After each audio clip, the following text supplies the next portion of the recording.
Hello, আসসালামু আলাইকুম। আমি Dulali Sajia from nature life with Dulali Sajia. এখানে আমি 3 কাপ ময়দা নিয়ে নিয়েছি, প্লেন ফ্লাওয়ার নিয়ে আমি এখানে স্বাদ মতো লবণ দিয়ে দিয়েছি, প্রায় 1 চামচের উপরে, 4 চামচের লবণ দিয়ে ভালো করে মিক্সড করে এখন আমি এখানে তাল নিয়ে রেখেছিলাম, সেই তালগুলো দিয়ে দিচ্ছি।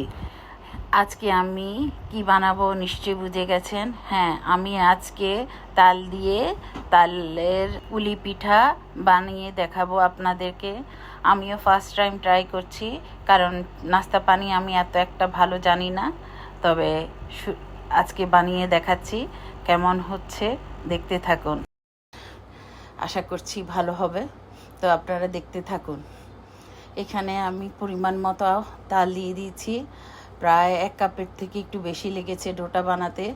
আপনারা আপনাদের প্রয়োজন অনুযায়ী দিবেন যতটুকু আটা করতে লাগে।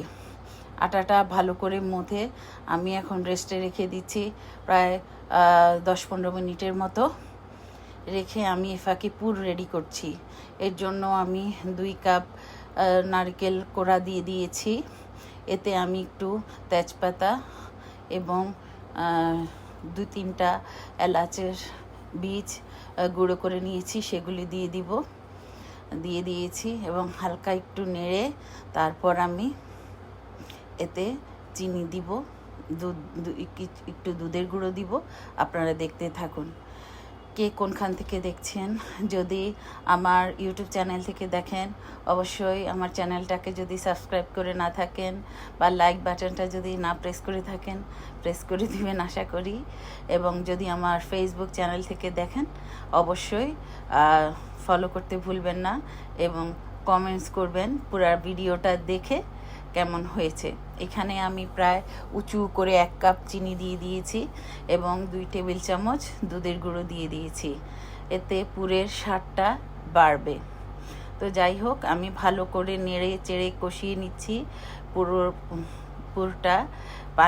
চিনি দেখুন গলে পানির মতো বেরিয়েছে। এই বের হওয়ার পরে এই পানিটা টেনে যাবে, তারপর পুর হয়ে যাবে। এখানে আরও একটা জিনিস আমি অ্যাড করব, তো সেটা হচ্ছে আমি 1 টেবিল চামচ চালের গুঁড়ো নিয়ে নিয়েছি। চালের গুঁড়োটা দিলে একটু আঠালো হয় এবং স্বাদটাও বাড়ে এবং খুব সুন্দর একটা স্মেল আসে। আপনারা দেখতে থাকুন, পুরটা দেখবেন কত সুন্দর হয়েছে। চালের গুঁড়াটায় স্বাদটা ডিফারেন্ট নিয়ে আসে। আপনারা কেউ চাইলে এতে 1 চা চামচ বা 1 টেবিল চামচ পরিমাণ তালও অ্যাড করতে পারেন, যদি তালের স্বাদটা বেশি চান। আমি প্রথমবার বানাচ্ছি, সবসময় আমি বলি যে আমি ট্রাই করি আর আমার বাচ্চাকে নিয়েই আমি ট্রাই করছি, বিশেষ করে আমার ছোট মেয়েকে নিয়ে। আমি বলেছি আপনাদেরকে যে এই সামার ভ্যাকেশনে আমি ওর সাথে টাইম স্পেন্ড করার জন্য ওর পছন্দ অনুযায়ী কিছু না কিছু বানাবো, যেটা ও চায় বানাতে আমার সাথে। তো আমরা মা মিলে এই কাজটা করছি দুইজনেই। তো ও কোনো জায়গায় ও ভিডিও করছে, কোনো জায়গায় আমি ভিডিও করছি, কোনো জায়গায় ও বানাচ্ছে আমি ধরছি। মানে মা বা মেয়ের একটা সুন্দর যৌথ প্রযোজনায় মেকিং হচ্ছে এই তালের পুলি পিঠা। তো যাই হোক, আমি প্রথমে ট্রাই করেছি একটা শেপ বানাতে, তো আর একটা হার্ট শেপ বানাতে। ওটা দেখানোর জন্য আপনাদের জাস্ট দেখিয়ে দিচ্ছি। আপনারা চাইলে এভাবেও বানাতে পারেন।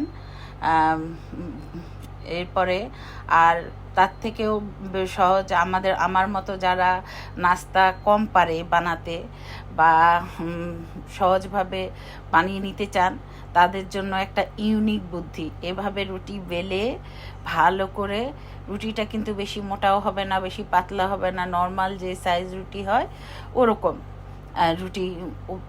ওরকমভাবেই রুটিটা বানাবেন নর্মাল ওয়েতে বানিয়ে। এরপরে আপনারা যে কোনো গোল ঢাকনা নিয়ে বা কোনো কাটার থাকলে কাটার নিয়ে গোল এইভাবে শেপ করে কেটে নেবেন। কেটে নেওয়ার পরে চাপ দিয়ে এরপরে একটা শাঁস নেবেন, ওই শাঁসটার মধ্যে এই রুটিগুলি রেখে সুন্দর করে আপনারা পিঠাটা বানিয়ে নেবেন। দেখুন আমি সাঁচের মধ্যে রেখেছি।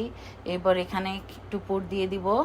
পুর দিয়ে একটু হাত দিয়ে এক হাতে একটু চেপে চেপে দিব যেন ভালো করে পুরটা ভিতরে থাকে, এবং তারপরে এরকম টাইট করে আটকিয়ে নিব এবং এইভাবে টেনে বাকি এক্সট্রা রুটির ইয়েটা সরিয়ে ফেলবো।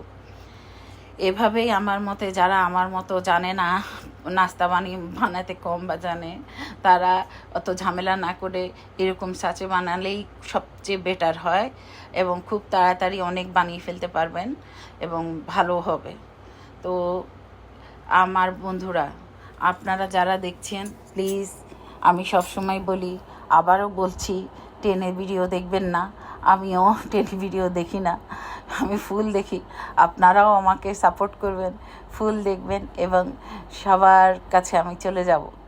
এই দেখুন আমার মেয়ে খুব খুশি হয়ে বানাচ্ছে, আমার থেকে নিয়ে, আম্মু আমাকে দাও, আমি বানাবো। আচ্ছা বানাও মা। এভাবে বাচ্চা সহ যদি আপনি কাজগুলি করেন, এতে আপনার বাচ্চারও সুন্দর একটা সময় কাটবে। এখনকার বাচ্চারা তো বেশিরভাগ মোবাইল বা ইন্টারনেট নিয়ে বেশি ব্যস্ত থাকে, অ্যাক্টিভিটিস বলতে তেমন কিছু হয় না।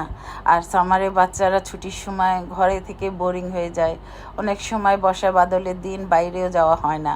তো ঘরে যদি থাকেন তখন বাচ্চাদেরকে নিয়ে এরকম কিছু অ্যাক্টিভিটি করলে বাচ্চারাও খুশি হয়, আপনারও একটা সুন্দর জিনিস বানানো হবে এবং আপনার চ্যানেলের জন্যও কাজে আসবে। যদি আপনার চ্যানেল থাকে বা আপনি ফেসবুক পেজে ইউজ করেন, তো আমি সবাইকে সাজেস্ট করব আপনারা এরকম কিছু একটা ইউনিক কাজ করবেন যাতে আপনার পরিবার সবাই খুশি থাকে, আপনিও খুশি হবেন দেখবেন।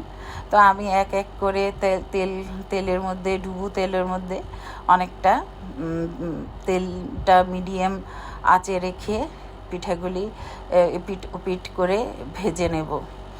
তালের পুলি আমি প্রথমবার বানাচ্ছি। তাল দিয়ে আমি বলেছিলাম এবার আমি প্রথমবারই অনেক কিছু ট্রাই করব তাল দিয়ে, যেগুলি আমি আগে করিনি বা আগে করেছি এমন রেসিপিও আমি করব। বিশেষ করে তালের বড়াটা নেক্সট টাইম আমি করব। আমার মেয়ে তালের বড়া খেতে খুব পছন্দ করে, তো ওর জন্য আমি ওইটা করব।